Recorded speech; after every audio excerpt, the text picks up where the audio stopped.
Chairman Korangi town محمد نعیم شیخ نے Pakistan private school and college ایسوسی ایشن ضلع کورنگی کی جانب سے منعقدہ تقسیم انعامات کی تقریب میں بحیثیت مہمان خصوصی شرکت کی۔ اس حوالے سے مزید تفصیلات دیکھتے ہیں ہمارے چیف رپورٹر کراچی جاوید محمود ارائیں کی اس رپورٹ میں۔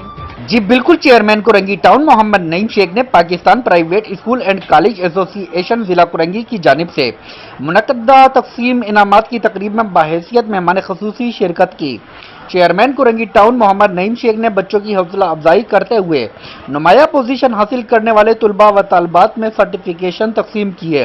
اس موقع پر چیئرمین کورنگی ٹاؤن محمد نعیم شیخ نے تقریب سے خطاب کرتے ہوئے اس عزم کا مرزا ایم پی اے قرۃ العین سر معیز الدین، پیپلز یوتھ پی ایس 95 کے صدر وقار لودھی اور ٹی ایم سی کورنگی کے افسران سمیت دیگر سیاسی سماجی شخصیات نے شرکت کی۔ ہم نے آئی ٹی کی کلاسز کا آغاز کر چکے ہیں۔ ہم نے پچھلے دنوں ایک ٹیسٹ کیا جس میں 5000 بچے کورنگی لائبریری سے آ گئے۔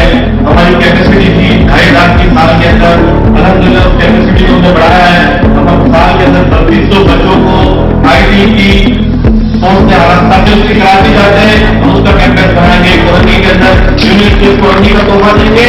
یہ کورنگی لائبریری ہمارا ہے، ہم جتنے بھی سواگت کر سکیں کم ہے۔